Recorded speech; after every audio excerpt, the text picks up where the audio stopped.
Lepo pozdravljeni v oddaji In Vivo Veritas, kjer bomo danes ponovno brodili po istrski dediščini in folklori. Z nami je namreč izjemna poznavalka teh področij, Alenka Kranjac, tudi pevka, pisateljica, izdelovalka lutk in še marsikaj, kar nam bo razkrila danes. Lepo pozdravljeni. Dober dan, hvala za povabilo v vašo oddajo. Lepa hvala, da ste ga sprejeli. S sabo ste prinesli kar tudi precej pisano druščino, bom rekla, ampak mogoče bi začela kar pri pesmih. Namreč, če sem prav seznanjena, so bile prav pesmi tiste, ki so tudi vas prve začarale, da ste se malce bolj začeli poglabljati v istrsko folkloro. Ja, res je. Začelo se je tako, da je Matija Solce mene povabil domov, ker sem bila prijateljica od Nike, njegove sestre, a ne? In je rekel: Alenka, znaš ti to zapeti? In je dal tam eno knjigico, Piska in muči. A predi šči moja je naslov knjige. Dario Marušič je napisal to knjigo in so zapisane pesmi. In on je odprl in rekel: znaš to zapeti? In jaz sem zapela, ne? Ker so bile te pesmi iz Istre, nekaj jih je pela moja nona, nekaj moja mama, ko sem bila otrok, sem jih poslušala, ne? In jaz sem kar zapela, ene dve, tam je rekel: dej zapoj. In potem mi reče: pridi na audicijo v nedeljo. In jaz sem še mislila, kaj bom šla jaz delati na audicijo, razumeš? Nisem nikoli razmišljala o tem, ne, da bi pela v zboru, ja, ampak tako ne. In potem še zjutraj se spomnim, je bila ta nedelja in jaz sem razmišljala, kaj če mit ali ne, ma potem sem, saj nimam kaj izgubiti, grem. A ne? In me pelje na audicijo. Najprej smo šli v Bertoke k Marinotu in se peljemo skozi ta drevored. Tam je Murvin drevored v Bertokih. In v tem drevoredu jaz rečem: Matija, je tam kakšen, ki bi lahko bil moj mož? In on reče: ne, so sami stari, razumeš? On je bil tak mladič, njemu so se vsi zdeli stari. In pridemo, pa zagledam jaz Marino, da se ta je sigurno poročen. In potem smo šli šteljot gor v Krkavče, tam, kjer je hiša Orešje, živi muzej, tam smo imeli prvo audicijo in tudi nekajkrat vaje. In tam sem zapela in Marino je tako je rekel, je na špiču uha, a ne? In je rekel: ti si naša. Pa je mislil: ti si moja. Tako se je začelo, a ne? V bistvu, tako s petjem kot z Marinotom hkrati. tako, torej. istočasno, a ne? Se sem rekla, kje bom dobila moža? Tisto obdobje, jaz sem razmišljala o tem in potem sem rekla, nič, bom ga našla nekje, mogoče doma, a ne? Glej, k njemu domov sem prišla in on je tudi čakal ženo. Tako se je zgodila ena prva čarovnija, a ne? Taka zanimiva zgodba, kako sva se našla in kako sem jaz začela potem prepevati te istrske pesmi. Je potem skupina Vruja takrat že obstajala in ste se ji priključili ali sta jo skupaj zasnovala potem z Marinotom? Tako se je začelo. Takrat v bistvu sta Lučano Kleva in Marino sta si zamislila, da bi imela to skupino in sta iskala člane. In najprej sta našla Šteljota, ki se je že prej pri Marinotu učil, mislim, da je bajs, a ne? In je potem igral istrski bajs na dve struni. Matijas se je priključil, ki je igral harmoniko in potem ti fantje so že začeli malo vaditi, a ne, so rekli: zdaj pa rabimo pevko, kje bomo dobili pevko, razumeš? In je Matija rekel: daj bom jaz vprašal, imam prijateljico, a ne? In potem je vprašal mene. Ampak ti pravim, to je bilo tako nepričakovano v bistvu. Nisem tega imela v načrtu, v mojem življenjskem načrtu ni bilo tega in je ratalo. Ampak pesmi ste pa poznali že od prej. Kako ste bili v stiku s tem? So vas dejansko v šoli učili še to? Ma ne v šoli toliko, istrske ne, kakšna tu pa tam pri folklori. Sem hodila v 4. razredu k folklori in smo se učili, ampak tam je bila cela Slovenija, ne. Smo se učili pesmice. Večinoma doma. Eno je pela mama, moja mama strašno rada poje, ona je vedno pela. Pa je nona pela, pa moj tata je strašno lepo pel. In zvečer, ko smo se dobivali, cela družina je bila pri moji noni na Manžanu, a ne? In po večerji, tam moži so se usedli, so igrali karte in so začeli peti. In moj tata je vedno začel in vsi so pritegnili zraven. In sem v bistvu odrasla s tem, da se vedno poje. In jaz sem tudi vedno pela. Za sebe, a ne? Meni je bilo lepo pod tušem na slušalko, od tuša, kako se reče, a ne, je bil mikrofon. Ali pa v bloku, ko sem hodila po stopnicah, je bila tako lepa akustika in meni je bilo tako lepo zapet. Tako da so vsi sosedi so vedeli, da jaz prihajam po stopnicah, a ne? Ker sem tako rada pela. In tako za sebe in doma sem poslušala te pesmi, sicer jih nismo dosti peli, mi kot otroci smo samo poslušali, niso nas učili. Ampak to je bilo nekaj, kar je bilo prisotno in to vsrkaš, tako mimo grede. A ne, se naučiš zato, ker je prisotno v tvojem življenju. Ni, da so nas prav učili ali pa načrtno kaj vzgajali v tej smeri. No, sami ste bili tudi učiteljica. Kako se vam zdi, da je mogoče v šolskem sistemu sploh je stik, naprimer, z istrsko folkloro? Se pravi, naprimer, da bi otroci imeli vsaj kak kulturni dan, ko so v šoli, da bi se mogoče učili izročil, pesmi, mogoče, ali se to zdaj vse nekako pozablja s tem? Veš kaj, tega je sicer bolj malo, a ne, tudi pri folklori, če imajo krožek in tako se učijo celo Slovenijo, zelo malo je Istre, a ne.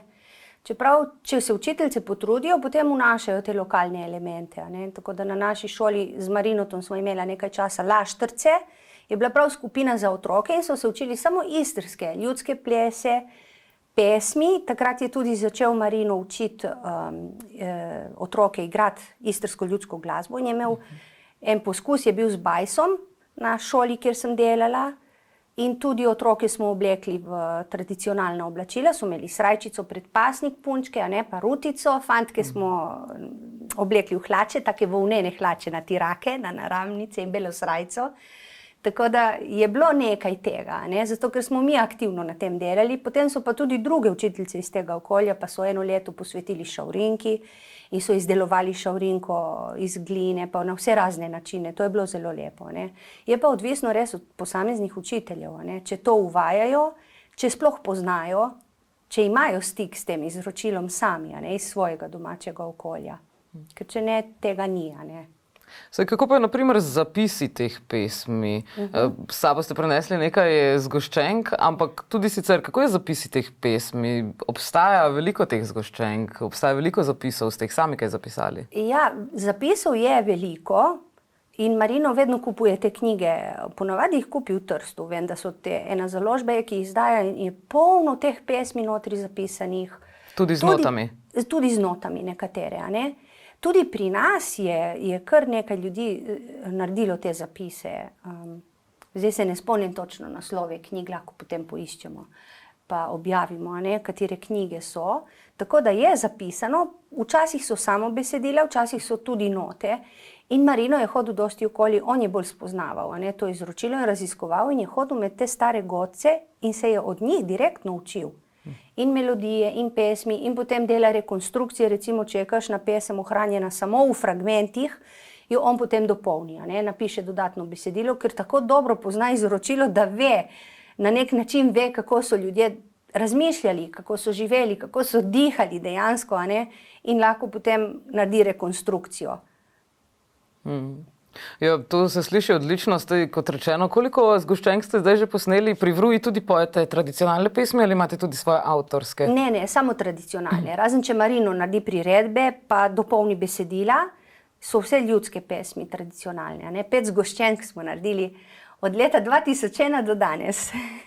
Vsekakor čestitke. Ja, ampak bi mogoče lahko opisali, kakšne so kaj specifike tega prostora, sploh glede na to, da pravite, da bili ste tudi v folklori in ste spoznavali tudi nekatere ostale pesmi iz drugega področja Slovenije. Kaj bi rekli, da je specifika istrskega? Ja, malo je drugačna Istra od drugih pokrajin, ne. Ima to svojo specifično melodijo na eni strani, a ne, in besedila, kjer narečje, a ne, je čisto drugačno. Veš, takoj prepoznaš, da je Istra, a ne.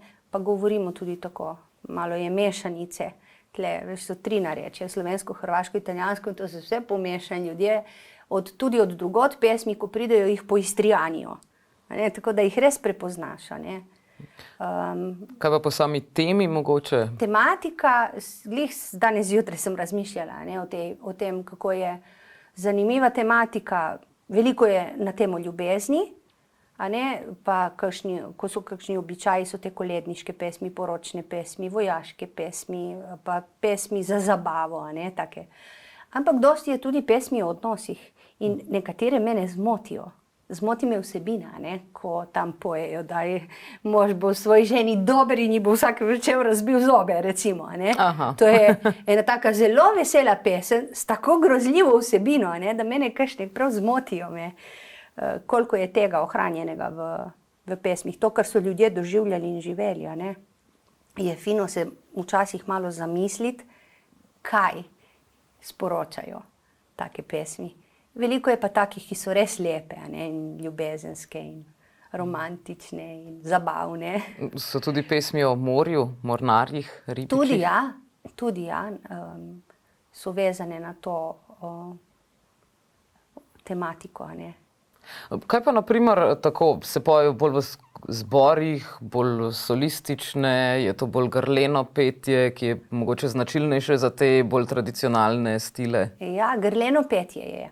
Tako in zborovsko petje v starih časih ga ni bilo, ne. Ljudje so peli vsak dan, so peli za sebe in v druščini pač skupaj, ne. In peli so, ko so delali. Tako da prav, da bi bilo značilno zborovsko petje v Istri, ne, to je zdaj moderno, ne, ali pa potem to bi bilo včasih čitalništva, recimo, ko so se začeli peti te pesmi, pa so se zbori oblikovali, pa so se ljudje družili, ko so nastajali narodi, ne. Prej po mojem ni bilo zborovskega petja, je pa dvoglasno, s tem, da se včasih lahko priključi tudi tretji glas kot zelo globok bas, ne. In eden začne in potegne za sabo druge, ki se priključijo in prepevajo, potem glede na svojo tonaliteto, ne, ali so tenor, ali je bas, ali je ženske alt in soprana, ne. Ampak večinoma je dvoglasno petje in v Južni Istri se temu reče na tanko in debelo. To pomeni, tanek je ženski glas, debel je moški glas. Čeprav recimo v starih časih so peli moški tudi tanek glas, ne, ženske niso hodile tam med može pet in v oštarijo ali kam, ali so pele doma, ne, otrokom ali pa med sabo, ko so kaj delale. Kako se vam pa zdi, da je danes še prisotna ta tradicija petja pesmi? Danes, jaz mislim tako, dosti se ljudje zbirajo po zborih, a ne, pa je to bolj zborovsko petje in pojejo različne pesmi. Tako da bi ljudje spontano peli, je tega vedno manj. Jaz sem sicer s tem odrasla, a ne, in se mi zdi, kot da potem zdaj kar naenkrat je zamrlo. In je meni strašno manjkalo to, da ko ljudje ali delajo, ali se družijo, tudi pojejo, ker meni je bilo to običajno, a ne. Moj tata je začel in vsi so za njim potem peli. In je Marino, sem rekla, Marino, tudi naredi nekaj, a ne, da bi ljudje spet začeli peti. In je potem se je spomnila, ne, to spontano ljudsko petje, ki ga ima v okviru italijanske skupnosti v Cirkulu se dobivajo, ampak so dobrodošli prav vsi, ki želijo peti, pojejo za svoje veselje, ne zato, da nastopajo, ne zato, da so zbor, ampak prav to, spontano ljudsko petje za dobro voljo. In se družijo in pojejo, evo. Tako da Marino dela aktivno na tem področju, da oživlja to obliko petja, ne, vsakdanjega. Ampak zdi se, da je tudi vas že zanimala ta istrska tradicija in folklora, že preden ste tudi začeli s petjem. Kdaj ste pa na primer začeli s pisanjem, ki se tudi dotika teh tematik? Tako, to je bilo zelo pozno. 2018 sem začela pisati in takrat je šel prvi roman Vilinska kri. Sicer ta tematika me je zanimala, ker sem s tem odraščala, ne, in nona me je vedno peljala na obisk vsem svojim sorodnicam, sem jo morala voziti, ne, pa smo šli v Sočergo, pa smo šli v Trsek, pa kamorkoli je hotela iti, ne, in tam sem jaz poslušala te stare ljudi, ki so pravili štorije svoje, ne, in nekatere zgodbe so bile strašno zanimive in čudne, a ne. In to nekako sem srkala, pol pri noni, itak so živeli tako ruralno življenje, ne, kmečko življenje. Ves čas so delali z zemljo, vse je bilo vezano na delo. In moj tata je tudi prideloval hrano doma, recimo. Je imel njive na gažonu, je sčistil lepo, vse naredil, gor te terase uredil in je prideloval biodinamično, v bistvu brez kemikalij. On je hotel naravno, ne, tako kot v starih časih pa je gledal luno, pa vse to. In v tem okolju jaz sem samo to srkala. Nezavestno, in brez kakršnega koli načrta, recimo, a ne. In potem čez čas, veš, vse te moje izkušnje so se nekako sublimirale v to knjigo, Vilinska kri. Vse to, kar sem doživljala, kar so mi pravili in mene so zanimale te posebne zgodbe, a ne, čarovniške zgodbe, ker je v Istri to bilo še živo in jaz sem te štorije poslušala. Recimo, nona je rekla Obrni konotjero, zdaj gremo huniteti na obisk, ti obrni kanotjero. In sem morala obrniti kanotjero, da me ne bo začarala, recimo, ne. Take stvari. In nič, nobene razlage. Tako da mene je to najprej presenetilo, ne, ubogala sem, ker sem bila lepo vzgojena, pridna punčka. In sem obrnila kanotjero. In je padel kakšen urok? Ja, nekaj se je motovilila okoli mene, je prijela verižico, je obračala, kako si ti lepa, kako si ti lepa, to je pomenilo, da te hoče začarati, ne. Ker če ljudje rečejo, da je otrok preveč, ga hvalijo in je tako lep, v bistvu rečejo, vražji mali, ma si lep. Veš, rečejo kontra, ne, ti vražji otrok, kako si lep. Ne smeš reči, da je čudovit in lep, ker to pomeni že nekaj sumljivega.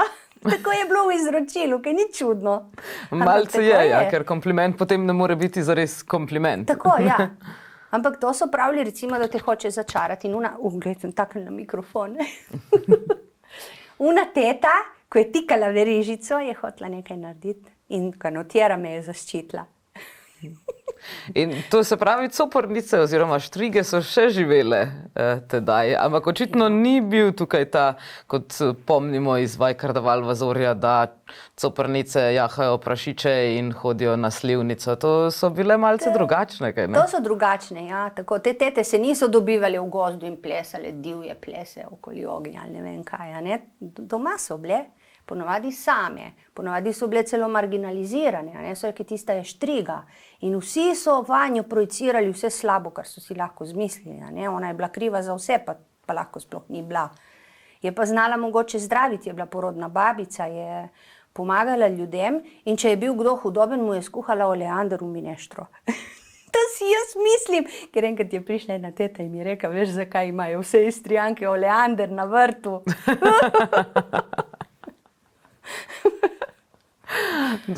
Pa obstajajo tudi kakšne pričevanja o kakšnih, ki so dejansko naredile kakšne čudeže, da so koga res začarale? Veš, da ne vem. Jaz sem poslušala štorije, ko so delale slabo, a ne?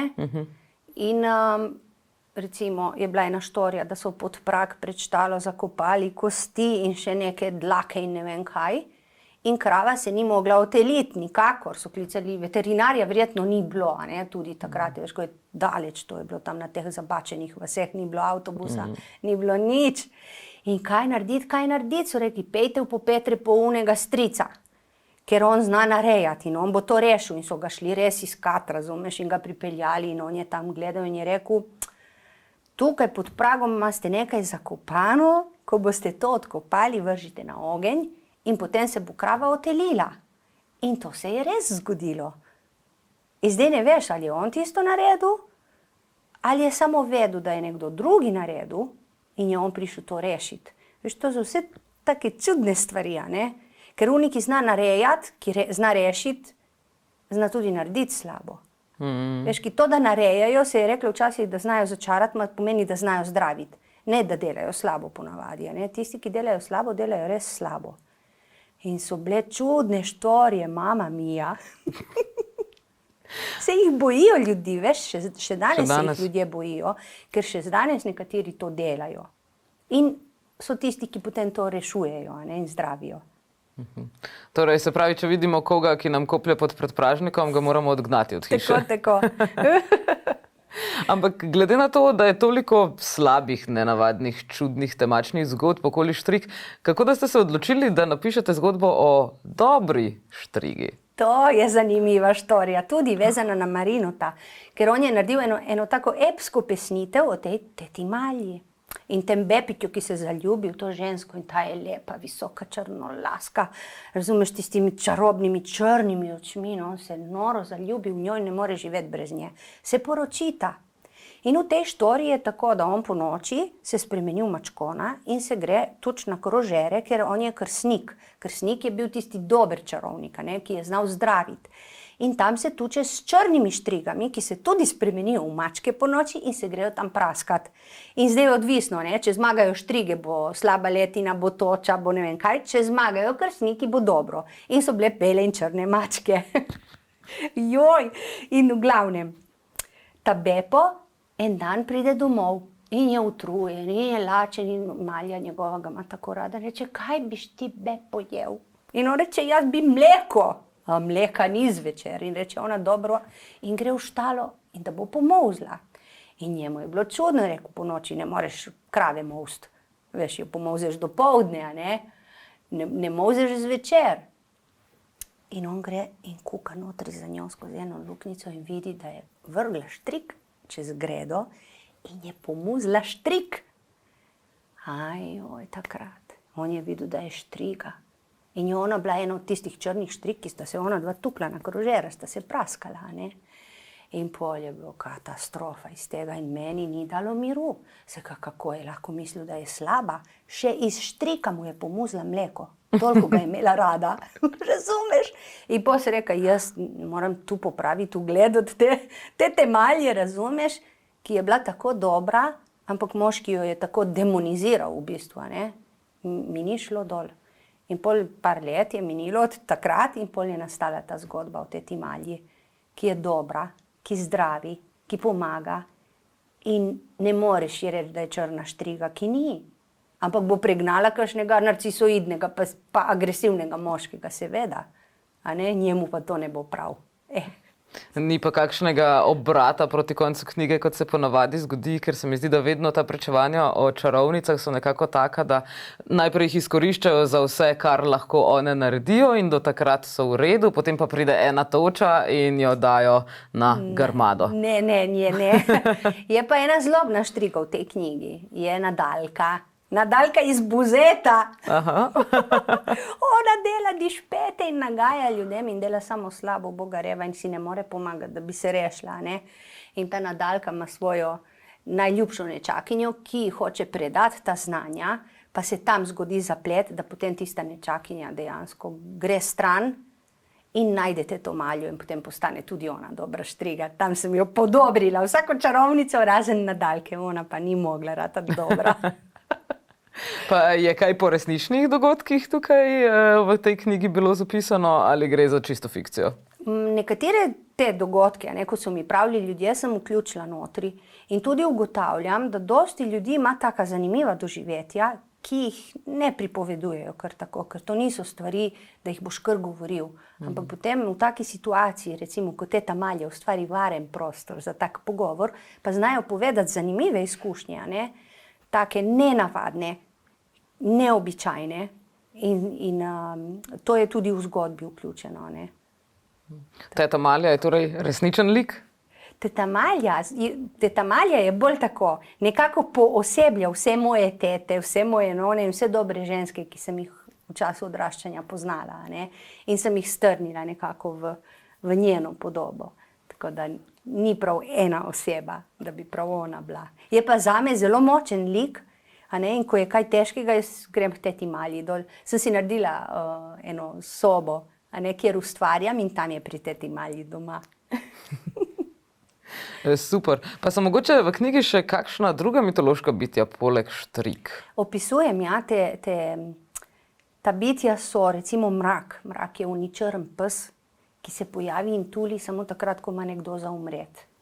In ta podoba tega mraka je strašno zanimiva, ne, ker spominja na Anubisa, egipčanskega boga podzemlja, ne, ki spremlja duše čez ono vodo v smrt. In v Istri je bil ta mrak in ga slišiš, kako tuli.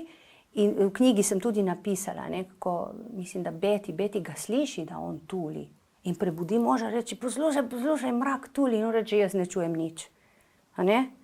Ampak so take zanimive zgodbe, ko so ljudje slišali tega mraka, ki kliče in potem je res nekdo v vasi umrl, recimo, ne. To je en tak zanimiv lik. Potem je orko, ga nisem dala v štorijo. Orko je tisti osliček, a ne, ki ga srečaš nekje, ko si sam po noči in potem si utrujen in zajahaš tega oslička in on te nese in postaja vedno bolj vroč in vedno večji in pol te vrže tam v eno grajo in zjutraj se zbudiš, ne veš, kje si. To so bili verjetno pijani ljudje, razumeš, so se zbudili, niso vedeli, kje so in so rekli, da je kriv orko. Enkrat, ko sem bila jaz mičkina, je moral biti sončni mrk. Sredi dneva se je zatemnilo in moja nona je tekla v hišo, vse je zaprla. Je rekla, zdaj ne smeš iti ven, ker bo prišel orko. In jaz mičkina sem bila 6 let, razumeš, radovedna, ko ne vem kaj je ta orko. In je bilo zunaj, veš, je zatemnilo, verjetno je rekel, ne smeš iti ven, ker ne smeš gledati v sonce, kadar je mrk. In so jih, ko so bili otroci, verjetno strašili s tem, ne? Ampak jaz sem pogledala skozi škura, ker me je zanimalo, kaj bo. In veš, da je bil osliček. Prvič v življenju sem videla oslička, tle gor v Kopru, v Bazoviški ulici, je bil osliček. In jaz sem to gledala in nisem vedela, kaj je, razumeš, pa samo osliček, ni nič, ne. Pol sem zvedla štorje, da Orko je ta osliček, ki potem rata velik. In kako je moja nona tisti dan vedela, da bo prišel osliček v Bazoviško ulico, nimam pojma. Ampak je bil tak zanimiv dogodek, recimo, ne, ki je ostal nekje v enem predalčku mojega spomina shranjena, ne, kot nekaj posebnega, ker nikoli ni govorila o Orkotu, samo uni dan. Pa so, na primer, poleg Orkota, ki straši otroke, očitno tudi, Ja. In, na primer, obračanja kanotiere, bile še kakšne vraže, ki so bile prisotne v vašem življenju, takole? Ženske so brale iz kafeta, a ne? Fondače, zmeraj se je pogledalo fondače. Ma niso, to ni ne vem kaj, razumeš, da ti boš ne vem kaj šlogala. To je za štos so pogledali, ne. Jaz še zdaj vedno pogledam, ko pospijem kafe, pogledam notri, kaj je. Tudi če pijem kapučin, vseeno pogledam notri, kaj se mi riše, kakšne slikice so, a ne. Čisto tako, zato ker so to vedno delali, a ne. Nogavica se je obrnila, kanotiera se je obrnila. Nogavica je tudi proti urokom? Ja. Na eni nogi moraš imeti narobe obrnjeno nogavico, če nisi obrnila kanotiero. Torej, zadnja možnost, ne, da se še odrešiš. Tako. Ali pa čevlje zamenjaš, buješ narobe čevlje, recimo, ne. Nekaj, kar je narobe, mora biti, zato da se obrne urok nazaj. A ne? Ker nekateri pa ravno obratno pravijo, da če imaš obrnjeno majico, te je verjetno nekdo začaral. Res? In to je, vidiš, čisto drugi vidik, a ne? Lahko, da če se zbudiš z obrnjeno majico po noči kar naenkrat, me je nekdo začaral, ja, točno. Da se je nekaj zgodilo. Je med nami tudi, med ljudkami mogoče kakšna štriga? Ja, teto Maljo sem pustila doma, viš, danes sem na njo pozabila, sem prinesla vse njene prijateljice, ampak tam je čarovnica Bela, to je ta lepa ljudka tle. Da, jo vidiš? Ki ima, kot mušnica ima kapico, a ne? Ker čarovnice in mušnice so povezane skupaj. In ima čarobno metlo in na metli ima čar. Čar je pa tak poseben narisan znak čarovniški, a ne? In ona ga ima s kazalci, tako da vedno kaže v pravo smer. Tak kompas neke vrste. Ja, tako. Notranji kompas, a ne čarovnica. Zame so dobre čarovnice. Slabe čarovnice, črne štrige so tudi, ampak one so zlobne, z njimi se jaz ne maram ukvarjati. Rajši bi imela dobro čarovnico, da naredi proti urok in jih ustavi, tako da ona je dobra čarovnica. In v njej sem tudi napisala zgodbo, ki še išče založnika, ne. Nismo še v fazi, da bi jo izdali, je pa tako močno prisotna, ne, da drugega zdaj še ne morem pisati, zato ker razmišljam skozi o njej. Bo to zgodba bolj za otroke, kot na primer Ribič Livijo, ali bolj za odrasle? Vidiš, čarovniške zgodbe so delikatne zgodbe, a ne? Ni nujno, da so primerne za majhne otroke sploh, ne? A ne? Za večje, ja, ko se že malo bolj prehajajo v najstništvo, a ne? Ko so najst, takrat ja. Ker je pa tudi tako malo mračna zgodba, ne? Čim je vezana na čarovnice, govori o tistih temah, o katerih se ne radi pogovarjamo. In niso primerne za majhne otroke, tako. Se mi zdi bolj pravljica, ja, ampak mogoče je bolj primerna za starejše otroke, pa za odrasle, a ne, kot za zabavo, a ne. Sej starši berejo otrokom pravljice in ko pišeš ti zgodbo, meni je bilo prav užitek, ko so bili otroci majhni brati razne zgodbe, a ne. Tako da ta je prav bolj za starše in za starejše otroke. Ampak Ribič Livijo, ne, tak jo vidiva tukaj, pa je prav za otroke pravljica. Ja, ta pa je pravljica. Tako. Pa je tudi izmišljena ali tudi se napaja v tradiciji? Veš, kako je? Ta knjiga o Ribiču Liviju tu je nastala potem, ko sem napisala Maro, ker Mara, ta zgodba Mara, ona najde v knjižnici svojega očeta eno knjigo Belo. In v tej beli knjigi notri je zgodba o morski deklici. In jaz nisem mogla nikakor pogruntati te zgodbe, ko sem to pisala. Toliko me je dražila. In potem je bil, na knjigi je bila škatlica v obliki školjke. In v školjki je bil biserni prstan. kaj je ta biserni prstan. Veš, ki jaz zgodbo gledam, ponavadi jo vidim, pred očmi se mi odvrti cela zgodba in pol jo pišem. Toliko močno domišljijo imam, da jaz to gledam kot film. In če se mi zatakne, recimo rečem, ok, ko sem pisala, sem rekla, kaj bi rekla teta Malja, in potem se je spet odprlo in sem cele prizore videla, ne? Toliko močna je moja domišljija. In tle je bil ta prstan in jaz sem gledala in nikjer, kaj ta prstan pomeni. Potem, ko je minilo nekaj časa, sem gledala en dan skozi okno na morje in zagledam to barko in ribiča, veš, to je vse domišljijsko, ne? In kar naenkrat vidim celo zgodbo. In tam je valjda morska deklica prinesla školjko, v školjki je bil biser. In žena je morala skuhati to školjko in narediti brodet, ne brodet, to rižoto z morskimi sadeži in je morala obvezno pojesti školjko. Zakaj? Zato, ker je bila čarobna školjka, ne? In potem se rodi ena deklica, ki ji rečejo morska zvezdica, Stelina. In ona je ta čarobna deklica in ta biser iz te školjke dajo na prstan. In ona potem prenaša to v svoji družini iz roda v rod in vse punce, ko se poročijo ali ko ratajo najstnice, najprej dobijo ta prstan, ne? To je poseben obred v tej njihovi družini.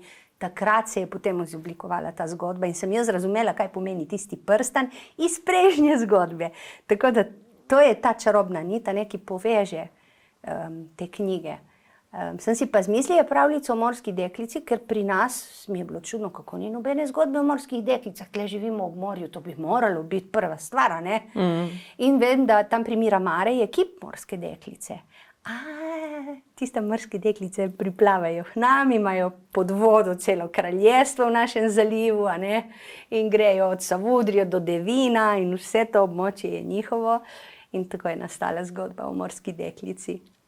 Se pravi, je to dejansko prva zgodba o morski deklici pri nas? Je to mogoče? Ja, veš, da jaz ne poznam nobene. Mislim, mogoče, so potem pisatelji, ampak tradicionalno, da bi bila iz izročila zgodba o morski deklici, tega se ne spomnim, jaz je ne poznam. Če jo kdo pozna, je fajn, da nam pove, ne?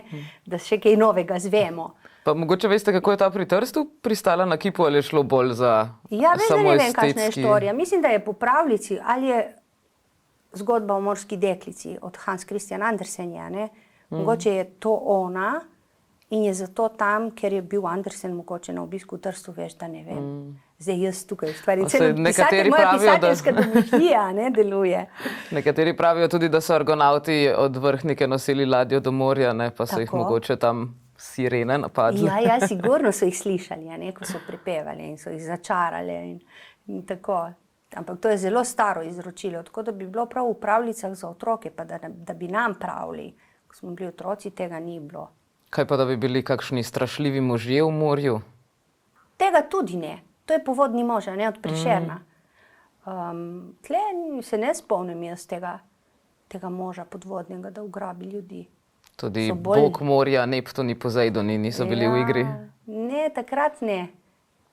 V tej naši ljudski domišljiji, a ne.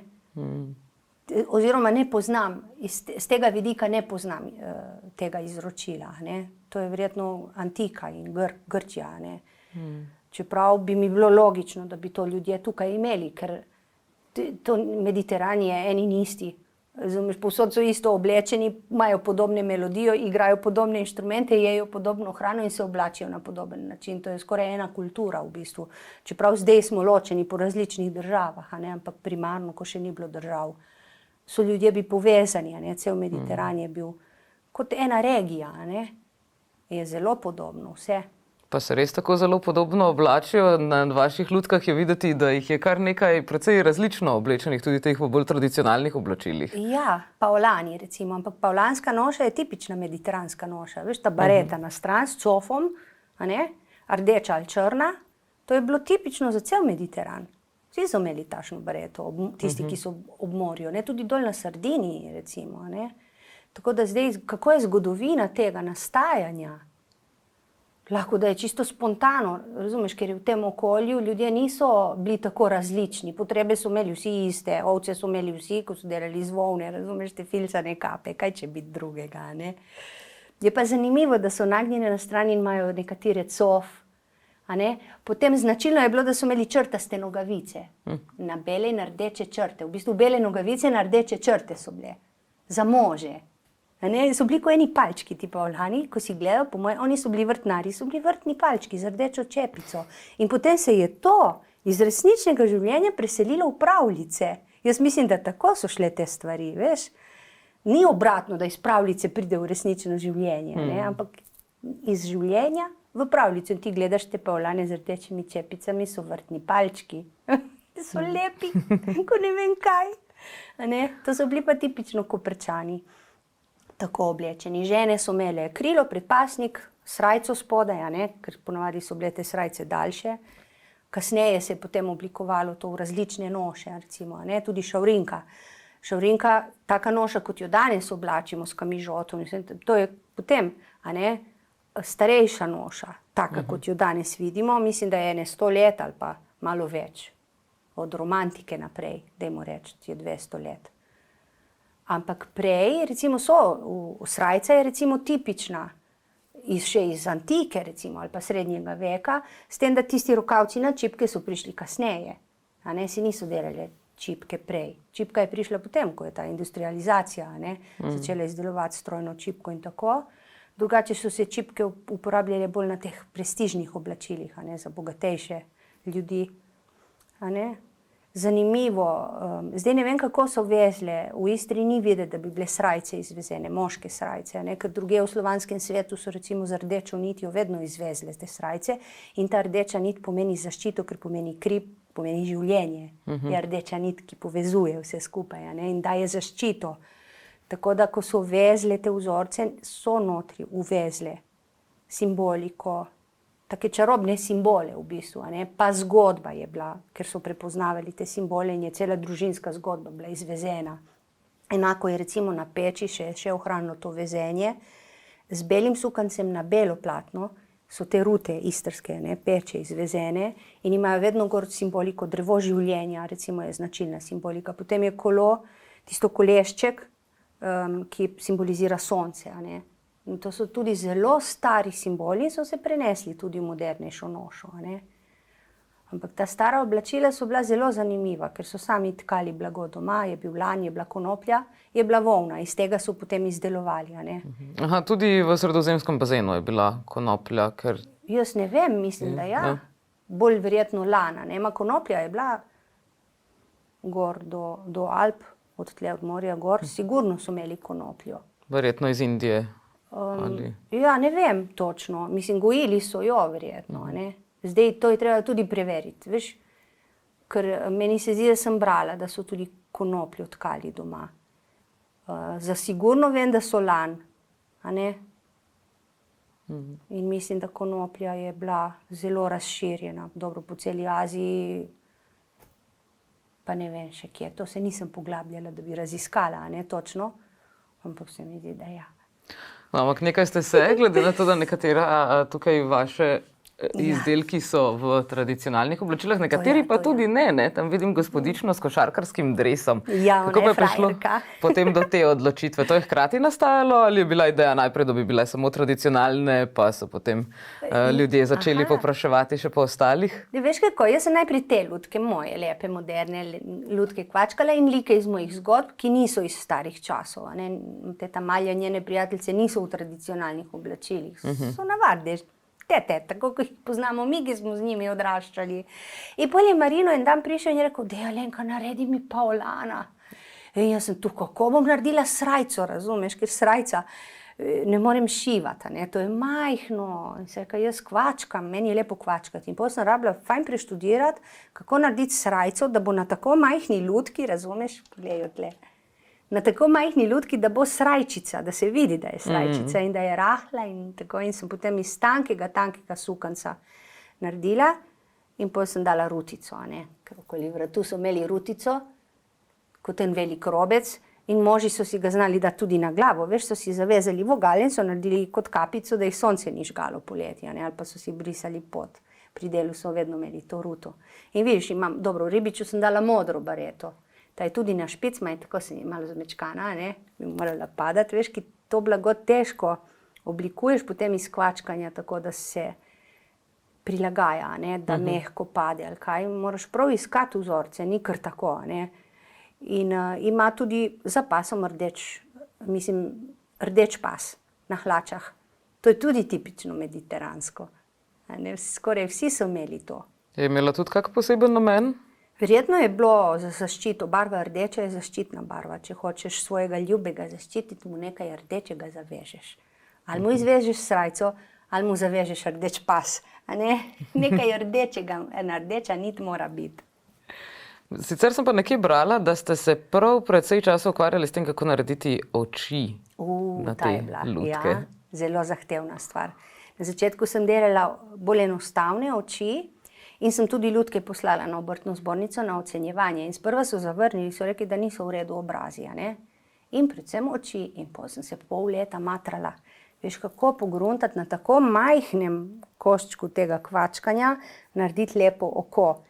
In sem se tako izurila. In potem sem še enkrat lutke poslala in potem sem pa dobila pozitivno oceno. Odličnjakinja sem. Čestitke. Ampak samo na področju kvačkanja lutk.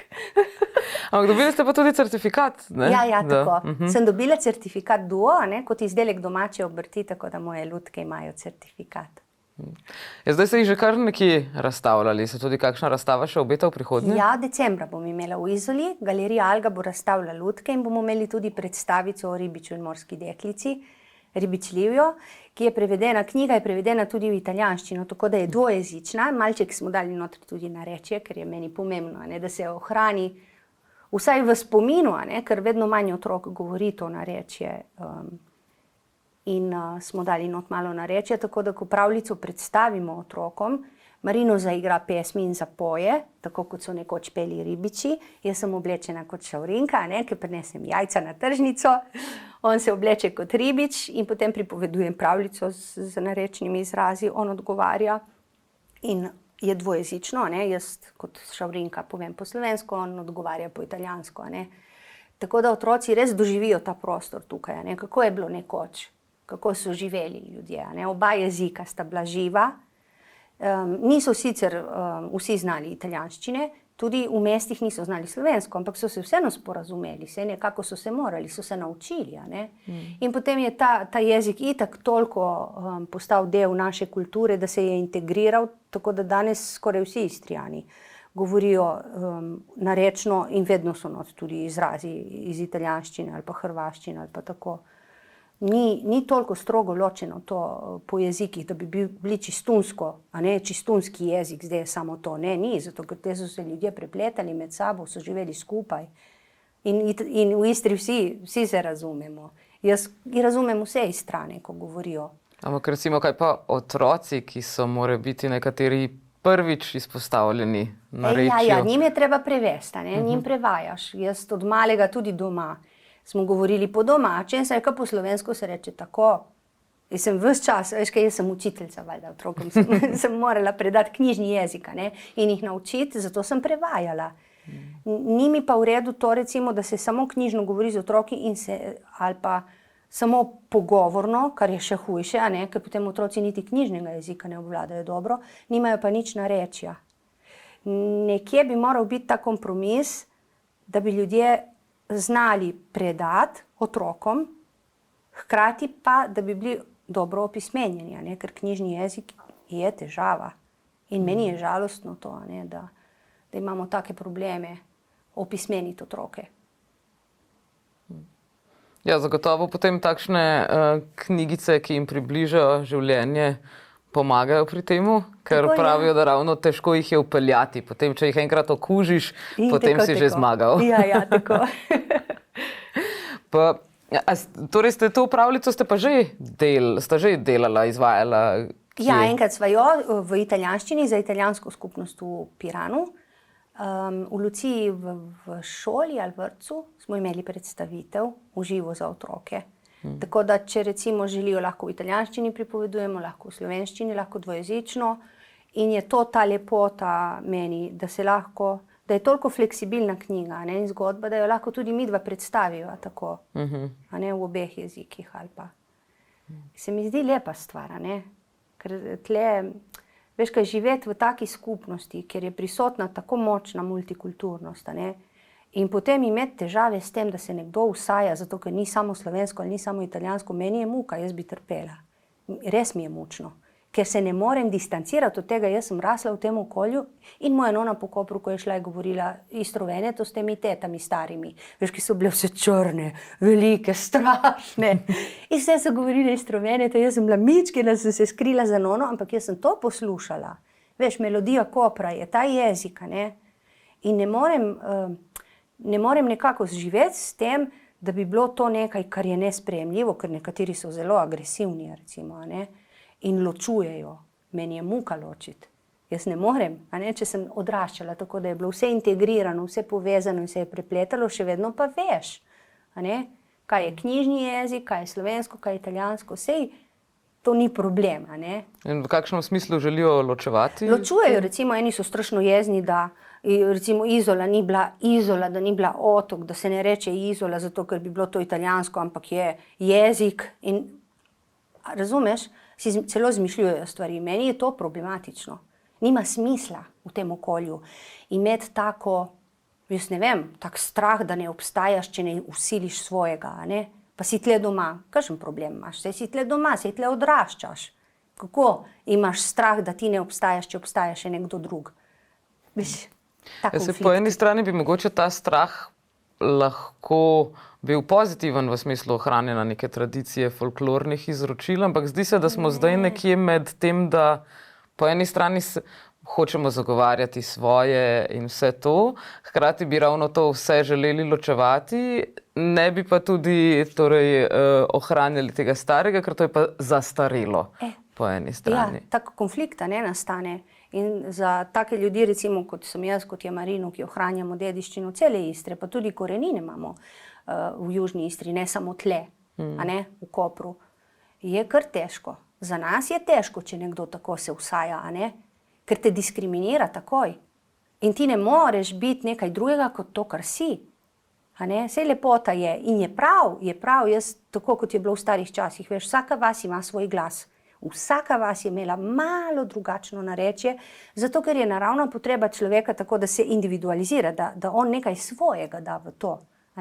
In je prav, da se ohranja. Ni pa prav, da zaradi tega, ker oni svoje ohranjajo, nekoga drugega marginalizirajo.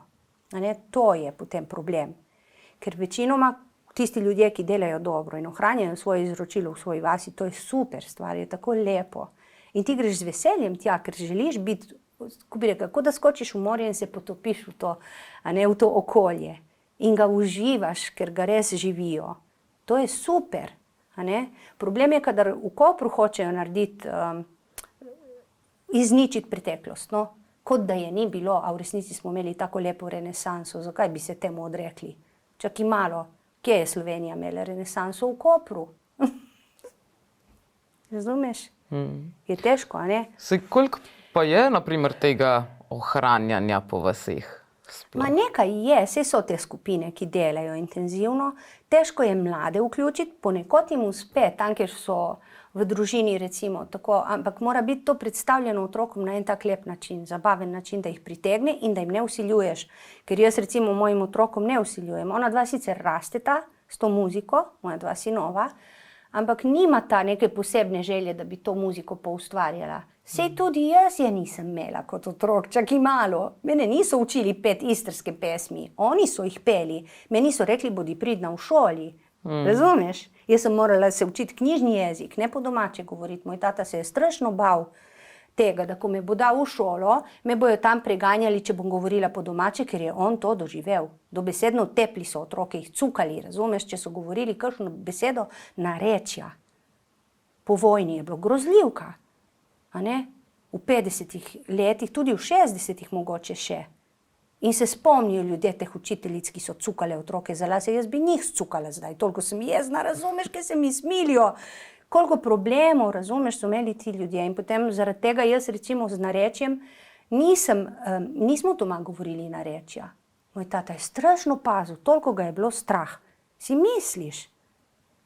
In zato, po drugi strani pa poglej mene zdaj, ko pojem istrske pesmi in ohranjam dediščino, jo hočem živeti in je del mene, to ne pomeni, da bom jaz to vsiljevala otroku. Zato nekako je ta trenutek, kako otrokom prenesti, da jim bo lepo, da to ni vsiljevanje in da ni ta obremenjenost s tem, da mora biti to čistunsko, samo to in to boš ti delal, ker sem jaz kot starš to rekel, to je avč, jaz ne morem.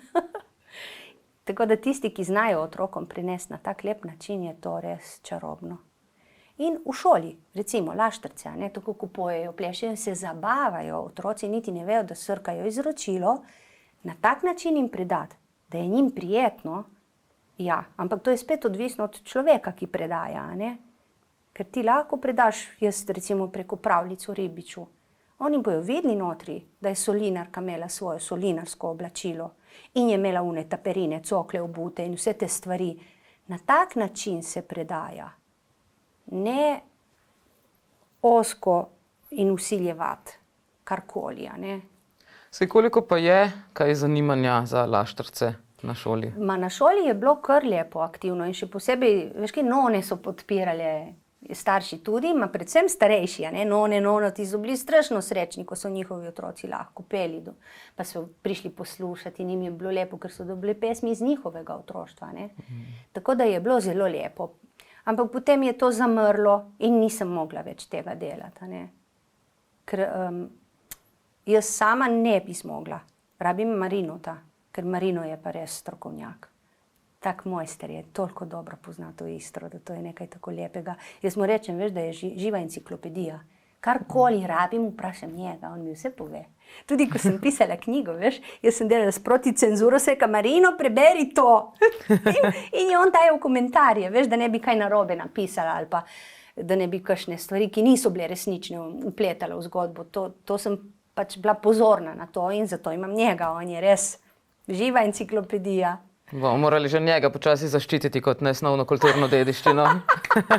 Dobro, ja, tako. Ja, me veseli, da smo lahko tudi njega že pred časom, pa tudi vas danes gostili pri nas v studiu, da ste nam povedali še kakšno zgodbo o tukajšnjih krajih. Se pravi, zdaj v prihodnje pa pričakujemo še eno pravljico, če prav razumem. Upam, da bo, in ja. neko zgoščenko. Zgoščenko, ne? Zdaj pa se ne spomnim. Kako delate? Zvruja je še aktivno? Ja, Vruja je aktivna. Zdaj imamo 5 zgoščenk. Mislim, da v 20 letih 5 zgoščenk imamo dober tempo, ne? Tako da zdaj lahko počivamo malo. Marino je pa naredil lansko leto celo 2, mislim, da v enem letu 2 zgoščenki naredil. Je naredil z Adria Vox te pesmi, ki so se pele v Istro Veneto, Koper Izola Piran, Ankaran. Je zbral te pesmi in so potem naredili rekonstrukcijo pač in se pojejo zdaj. To so prav te pesmi in istočasno, ko sem jaz knjigo naredila o ribiču, je on to glasbo naredil. To so pesmi, ki so jih peli ribiči in meni je bilo tako lepo to naključje. Prav naključje je bilo, ker ni bilo načrtovano in se je spontano zgodilo in to je en tak lep paket, ne. Da imaš glasbo in knjigo in da je to lepo za otroke, ker otroci strašno radi poslušajo ljudsko muziko, ko so majhni, sploh začnejo zmeraj plesati. Ti najmanjši. Pol počasi, ko zrastejo, se to spremeni, ampak nekje vidiš, da vsrkajo in otrokom je zelo pri srcu ta glasba. Jim je lepa. No, vsekakor bomo čakali vabilo na dogodek decembra.